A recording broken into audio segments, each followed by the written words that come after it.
जंगल में था, जूते नहीं पहनता था, दौड़ता था, भागता था, सीधे नहीं चलता था, कभी एक कांटा नहीं लगा, कभी कुछ नहीं हुआ। भक्ति अगर एक समुद्र है तो मुक्ति उस समुद्र की एक बूंद है मात्र। अगर तुम्हारे हृदय में भक्ति आ गई तो तुम्हें कुछ करने की जरूरत नहीं, परमात्मा तुम्हारे चरण दबाने को आएंगे। तो फिर मैं वो दंड फंद क्यों करूं कि उधर मार्केट जाऊं या ये करूं वो करूं, फिर मैं आंख बंद करके बैठ जाऊं और सब कुछ कर लूं ना।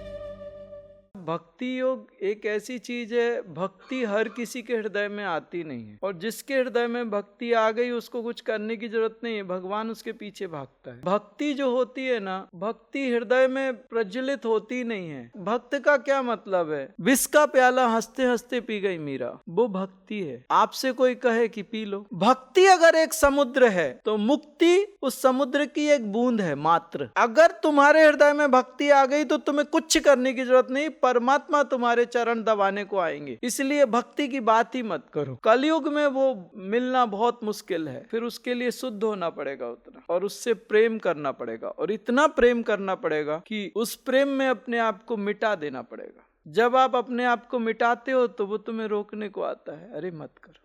जंगल में था, जूते नहीं पहनता था, और दौड़ता था, भागता था, ऐसे सीधे नहीं चलता था, कभी एक कांटा नहीं लगा, कभी कुछ नहीं हुआ। एक बार गांव के लोग आए और बोला, महाराज जी बोले जूते तो पहनने चाहिए। साधु लोग खड़ाऊ पहनते थे, वो जंगल में क्या था, पत्थर थे, पूरा पत्थर का, तो वो खड़ाऊ खसकती थी और गिरता था, मैं धड़ करके गिरता था, और पहाड़ वहाड़ चढ़ने पड़ते थे। वो खड़ाऊ मुझसे आदत नहीं, वो जमती नहीं थी, खट खट खट ऐसे पत्थर ऐसे ऊपर हो गया तो वो खसर जाती थी, फिर वो कुछ नहीं मैनेज होता था, आदत भी नहीं थी, और वो पता नहीं कैसे करते होंगे भगवान जाने जंगल में। मैंने वो छोड़ दी। तो उन्होंने कहा जूते लेके आते कंपनी के, तो मुझे लगा लाना, मैंने कहा अच्छे सोल वाले लाना, कांटे बड़े बड़े, और वो अच्छी कंपनी के जूते ले आए। जिस दिन मैंने पहना उस दिन एक दिन में 4 या 5 बार कांटे लगे, सोल को चुभ के भीतर जाके, और मेरे पैर को जख्मी किया उन्होंने। एक दिन में 4, मुझे अच्छे से याद नहीं, 4 या 5 कांटे लगे। कहा यार इतने दिनों से तो मैं जूते पहन ही नहीं रहा था, और ऐसे ही भागता दौड़ता था, एक कांटा नहीं लगा। आज जूता पहना और जूते के सोल को फाड़ के इतने कांटे लग रहे हैं मुझे, एक दिन में इतनी बार लग गया। उतार के फेंक दिया। उसकी सुरक्षा सबसे बढ़िया। जब तुम अपनी सुरक्षा करना छोड़ देते हो तब वो तुम्हारी सुरक्षा के लिए उतरता है। मैं अपनी सुरक्षा के लिए ज्यादा प्रयास नहीं करता। अगर मैं अपनी सुरक्षा करूंगा तो फिर वो पीछे हट जाएगा। और अभी उनसे इतना प्रेम हो गया है ना कि एक बहुत गहरा हो, और वो भी मुझे उतना ही प्रेम करते। वो इतना अच्छे हैं ना वो देवता, कि उनको मनाने की जरूरत नहीं। एक बार वो मान गए तो फिर वो मान गए, मतलब मान गए। फिर आप कुछ भी करो वो आपको छोड़ते नहीं है, कुछ भी करो नहीं छोड़ते। एक तो वो तुम्हें स्वीकार नहीं करते, और अगर उन्होंने स्वीकार कर लिया तो फिर वो छोड़ते नहीं, तुम कुछ भी करो नहीं छोड़ते। और वो इतने अच्छे हैं कि अगर तुम उनको अनुभव करने लगो, उनसे बात करने लगो, तो अपने आप प्यार हो जाता है। वो करने की जरूरत नहीं, अपने आप प्यार हो जाता है। उसी को भक्ति कहते हैं, और क्या कहें। ऐसी लागी लगन मीरा हो गई मगन, तो उसको क्या बोलोगे? लागी लगन मतलब प्यार तो ही हुआ ना, उसके बाद मगन हो गई, वो उसके देखती रहती है, उसी के भाव में डूबी रहती है। तो कहीं ना कहीं अगर कोई साधक अगर परमात्मा की साधना करता है और उससे एक होता है और उसके कहीं बात करता है, तो अभी मैं क्या करूंगा, एक एक शक्ति का आवाहन करता हूँ, किसी का, और वो जब आती है और करती है तो हर बार उसके प्रति प्रेम बढ़ता ही है ना, क्योंकि वो आके आती है, करती है। तो उससे प्रेम बढ़ेगा तो क्या होगा? विश्वास बढ़ेगा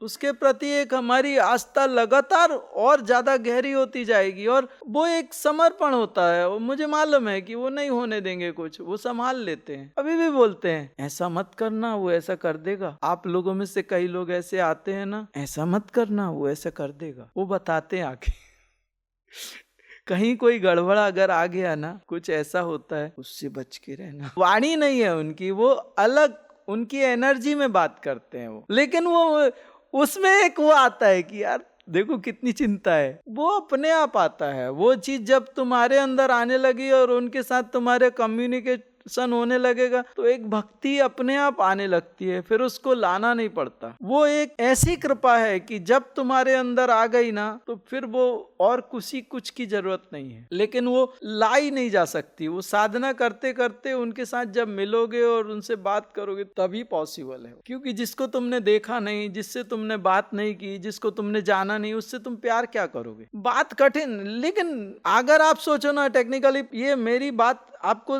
समझ में आएगी, बराबर है ना? तुम जिसको देखोगे, जिससे बात करोगे, जिससे तुम्हारे कोई लेन देन होंगे, उससे तुम प्रेम करोगे या नफरत करोगे? जिसको तुमने देखा नहीं है, जिसको तुमने सिर्फ सुना है, उससे तुम कैसे प्यार कर लोगे? कितना भी सुंदर है, कितना भी अच्छा है, कितना भी अच्छा है, लेकिन तुमने तो टेस्ट नहीं किया ना, तुमने तो चखा नहीं ना कि भोजन कितना सुंदर है। जब तुम चखोगे, जब तुम उसको देखोगे, जब तुम उससे बात करोगे, तो तुम्हारे अंदर वो चीज आएगी कि यार ये तो बेस्ट है, ये तो बेहतरीन है। वो चीज क्या होगी? तुम कंपेयर करोगे अपने इन लोगों के साथ और उसके साथ, तो तुम्हें वो बहुत सुंदर, उसके बाद तुम्हारी चेतना इधर से उठ के उनके साथ में जुड़ेगी। अभी मुझे कुछ करना है तो मैं तो या तो मार्केट जाऊं या हाथ पैर, वो कठिन काम है, लेकिन अगर मेरे को कुछ करना है, मैं आंख बंद करूं और शांति से ऐसे पसर के बैठ जाऊं और एनर्जी लेवल पे जाके करूं, तो मुझे लिए बहुत आसान है, बहुत ईजी है, एकदम बेस्ट है मेरे लिए। तो फिर मैं वो दंड फंद क्यों करूं कि उधर मार्केट जाऊं या ये करूं वो करूं,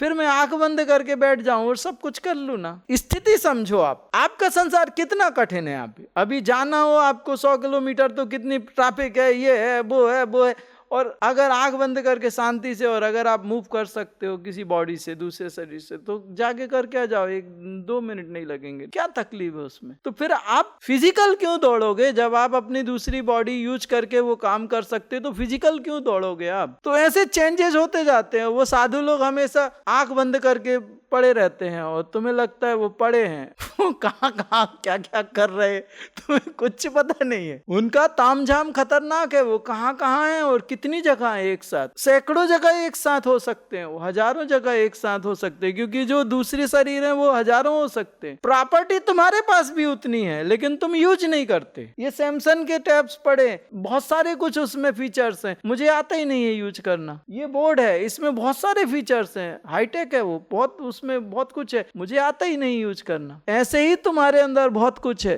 लेकिन तुम्हें आता ही नहीं यूज करना। वो तुम्हारे एक एक फीचर में तुम्हारे को यूज करवाऊंगा, ये करोगे तो ये देखो प्रैक्टिकल। यहां से बैठ के ऑस्ट्रेलिया में को कैसे करना है वो बताऊंगा मैं तुम, यहाँ से बैठ के इटली में क्या करना है वो बताऊंगा तुम। इधर से शांति से बैठे बैठे तुम इटली और ऑस्ट्रेलिया और लंदन सब जगह कर सकते हो। तुम्हारे अंदर वो पावर्स हैं जो एक साईं के अंदर थी या जो दूसरे संतों में थी, वो सारी तुम्हारे अंदर हैं, लेकिन तुम्हारे अंदर एक्टिवेट नहीं है, उनके अंदर एक्टिवेट थी। नमः शिवाय। भैयाजी, कर्म प्रारब्ध में कैसे परिवर्तित होते हैं, कृपया मार्गदर्शन करें। ऐसी एक गठरियां रहती है सर के ऊपर, अगर किसी को ऐसे उन गठरियों पे अगर उसको एनर्जी फ्लो की जाए तो वो एकदम रोने लगेगा, चीखने लगेगा, चिल्लाने, कर्म एकदम पूरे आते हैं उस पे।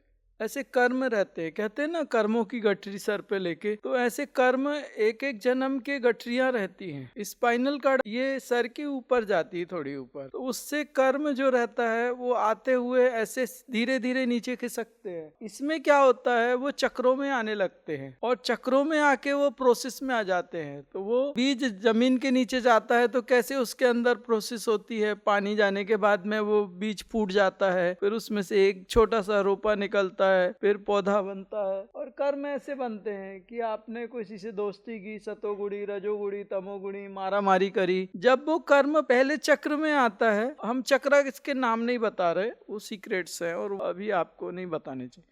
तो क्या होता है कि एक छोटा सा रोपा निकलता है, अब ये पौधा बन गया। जो साधक होता है अगर वो छोटा सा रोपा रहता है तो उसको ऐसे 2 उंगली से निकाल के फेंक सकते हैं, लेकिन अब ये पौधा बन गया, इसको 2 उंगली से नहीं निकाल सकते हम। अब ये वृक्ष बन गया, अब ये जमीन के नीचे बहुत चला जाता है, अब इसमें फल आ गए। एक बीज से एक वृक्ष, और एक वृक्ष से कितने फल, और उन बीजों से उनके जो फल हैं उनसे कितने वृक्ष। अगर तुम सोचते हो कि फल भोगने से तुम तुम मुक्त हो जाओगे तो ये देखो, एक बीज डाला था और फल कितने, और उन फलों के भी तो बीज गिरेंगे ना। हमारे यहाँ पे थोड़ी खाने की कमी हो गई तो अमेरिका से हम लोगों ने गेहूं मंगाया था, उस पे उन्होंने गाजर घास डाल के दे दी, उसके बीज डाल के दे दिया। आज वो गाजर घास इतनी बुरी तरह से पूरे भारत में फैली हुई है कि उससे हम मुक्त नहीं हो पा रहे। हमारे यहाँ का वो था ही नहीं, उन्होंने हमारे साथ खेल कर दिया। वो कितनी दवाई डालो कितना भी नहीं खत्म होती। अभी ये देखो, ये फल आ गए, ये यहाँ तक अनविजिबल होता है, यहाँ तक सिर्फ आपको लगता है कि यार अच्छा नहीं लग रहा, आज कुछ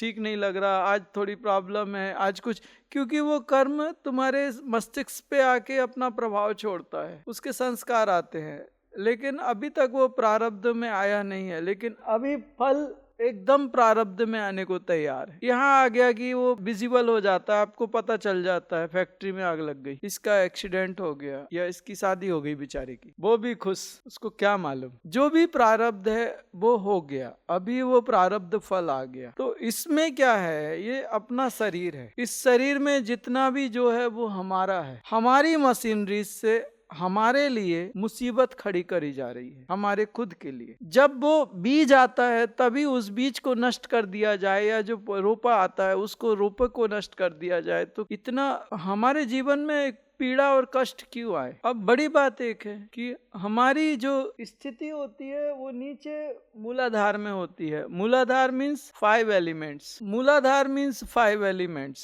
और इस शरीर ही समझ लीजिए हमारी स्थिति मूलाधार में है। हम ऊपर के चक्रास पे कैसे जा सकते हैं? बात बिल्कुल वैसी है कि आपके घर में बहुत सारा सामान भरा है और किचन तक जाने का रास्ता नहीं है, पूरा सामान नीचे से ऊपर तक भरा है, तो अगर आपको किचन में जाना पड़ेगा तो आप क्या करोगे? सारा सामान थोड़ा अलग करोगे और जाने का रास्ता बनाओगे। ऐसे ही ये जो आपके अंदर का इस सिस्टम में पूरा ब्लॉक हो चुका है, आपकी जो कॉन्शियसनेस है वो 3rd डायमेंशन में ही रह रही है, वो 3rd डायमेंशन के ऊपर नहीं जा रही। तो उसके लिए क्या है कि जो ब्लॉकेज है, वो जो कर्म वहां भर गए हैं, उनको आपको साफ करके और रास्ता बनाना पड़ेगा, तब आप ऊपर उठ पाओगे। आपकी कॉन्शियस सब कॉन्शियस में कन्वर्ट होगी या ऊपर की सुपर कॉन्शियस में कन्वर्ट होगी, तो आपको करना वो पड़ेगा। एक्चुअली इसके लिए मेरे पास एक डायरी है, तो उसमें इसकी इमेजेस वगैरह रखी गई हैं। वो डायरी ऐसी बनाई गई है कि वो आपके आने वाले समय में भी काम आएगी। मटलाइजेशन वगैरह या जो भी करना होता है, 8-9 लेवल तक की साधना है, उसमें आप लिख सकते हो। उसमें क्या है, आपको बनाने की जरूरत नहीं है, उस डायरी में ऐसे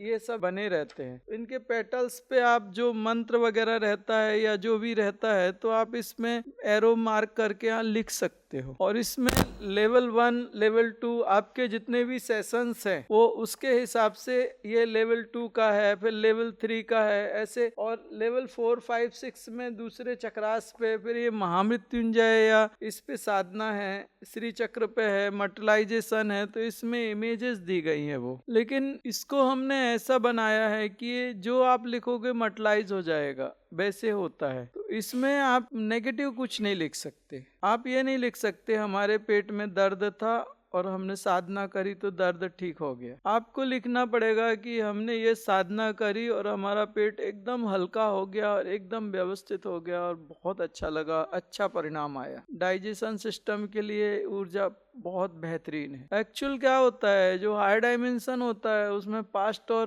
फ्यूचर नहीं होता, वो वर्तमान होता है। तो अगर हमें 10 करोड़ रुपए चाहिए तो हम ये नहीं बोलेंगे कि हमें 10 करोड़ रुपए चाहिए, हम ये बोलेंगे हमें 10 करोड़ रुपए मिल गए, धन्यवाद। वो सीधी मटलाइजेशन की भाषा चलती है हायर डायमेंशन में, ये चाहिए नहीं चाहिए चलता। वहां पे एक्चुअल क्या होता है, वो जो रॉ मटेरियल होता है वो मटलाइज हो जाता है। जिस साधु की जितनी पावर रहती है उसके हिसाब से उतने फास्ट मटलाइज करता है वो। तो वहां पे क्या होता है, एक अलग लैंग्वेज चलती है, इसलिए आपको डायरेक्ट परमात्मा से कनेक्ट होने की सुविधा नहीं दी गई, क्योंकि आपको उस हाई डायमेंशन के लॉज नहीं मालूम, और आप कुछ भी उटपटांग बोलोगे और सब हो गया तो बहुत परेशानी में पड़ जाओगे। तो वहाँ के जो लॉज हैं वो अलग हैं, उधर पे पास्ट और फ्यूचर की ऐसे सेंटेंस नहीं बोले जाते, और वहाँ की जो लैंग्वेज है वो अलग ही होती है। तो इसको हाई डायमेंशनल बनाया गया है। इसके अंदर जो श्री चक्र वगैरह रखे गए हैं उसमें क्या है, आने वाले समय में आपको अगर अगर कुछ चाहिए तो क्या लिखना पड़ता है और कैसे एनर्जी देनी पड़ती है, तो मटलाइज होता है, चेंजेज होते हैं लाइफ में। श्री चक्र मटलाइज करता है, तो इसमें वो सब चीजें थोड़ी कोशिश की गई है बनाने की। आप कुछ भी इसमें जो लिखेंगे तो